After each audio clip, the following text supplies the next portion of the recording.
আমাৰ ঘৰত পানীৰ ৱাটাৰ টেংক ৰাখোঁ বা আমি অভাৰহেড ৱাটাৰ টেংক ৰাখোঁ, সদায় আমি সেই অভাৰহেড ৱাটাৰ টেংকিটো দক্ষিণ পশ্চিম দিশত, পশ্চিম দিশত বা উত্তৰ পশ্চিম দিশত ৰাখিব লাগে।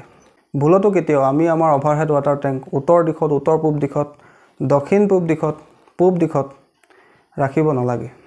এনে কৰিলে ঘৰলৈ নানান সমস্যা আহে, বিশেষকৈ ধন টকা পইচাৰ লগত জড়িত সমস্যা, ৰিলেশ্যনশ্বিপৰ সমস্যা, তাৰ লগতে নানান ৰোগ ব্যাধিৰ সমস্যাই ঘৰখনৰ ব্যক্তিসকলক আমনি কৰিব পাৰে। বন্ধুসকল, সেইকাৰণে আমি সদায় আমাৰ ঘৰত যদি অভাৰহেড ৱাটাৰ টেংক ৰাখোঁ বা আমি পানীৰ টেংকি ৰাখোঁ, তেন্তে আমি সদায় দক্ষিণ পশ্চিমত, পশ্চিমত, উত্তৰ পশ্চিম দিশত ৰাখিবলৈ যত্ন কৰিব লাগে।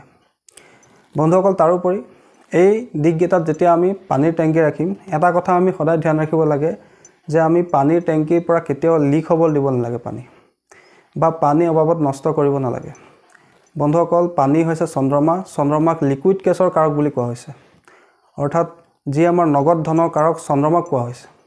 গতিকে যদি আপোনাৰ ঘৰত কোনো পানীৰ টেপৰ পৰা পানী লিক কৰে, ড্ৰামৰ পৰা পানী লিক কৰে, ৱাটাৰ টেংকিৰ পৰা পানী লিক কৰে, তেন্তে আপোনাৰ ঘৰত কিন্তু ধন টকা পইচা সঞ্চয়ৰ ক্ষেত্ৰত সমস্যা হয়, অদৰকাৰী খৰচ বৃদ্ধি পায়। যি ঠাইত আপোনাৰ 10 টকা খৰচ কৰিব লাগে, সেই ঠাইত আপোনাৰ 100 টকা 1000 টকা পৰ্যন্ত খৰচ হয়, অৰ্থাৎ অদৰকাৰী খৰচ আপোনাৰ বৃদ্ধি পায়।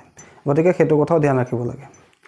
বন্ধুসকল, এতিয়া কথা হ'ল যে আমি পানীৰ টেংকি কি কালাৰ ৰাখিব লাগে। বন্ধুসকল, যিমান পাৰে ৱাটাৰ টেংকৰ কালাৰটো ক্ৰীম কালাৰ, হোৱাইট কালাৰ বা গ্ৰীণ কালাৰ ৰাখিবলৈ যত্ন কৰিব লাগে, বা আপোনালোকে ব্লু কালাৰৰ ৱাটাৰ টেংকো ব্যৱহাৰ কৰিব পাৰে।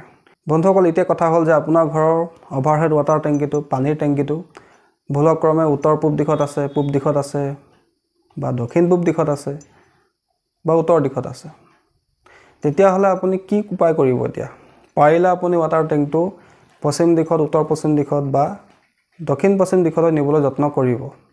যদি নোৱাৰে তেন্তে আপোনালোকে এটা সৰু উপায় কৰিব, বহুত ডাঙৰ উপায় নহয়, একেবাৰে এটা সৰু উপায়, চিম্পুল উপায়, সকলোৱে কৰিব পৰা উপায়। সেই উপায়টো কৰি দিলেও ভুল দিশত থকা অভাৰহেড ৱাটাৰ টেংকৰ যিখিনি নিগেটিভিটি থাকে সেইখিনি দূৰ হৈ যায়। বন্ধুসকল, তাৰ কাৰণে আপোনালোকে এটা তামৰ পইচা আৰু এটা জলসংখ কিনি আনিব দোকানৰ পৰা, সৰু শংখ, জলসংখ বুলি যাক কোৱা হয়। সেই দুইটা বস্তু আপোনালোকে পানীৰ টেংকিত ৰাখি দিব।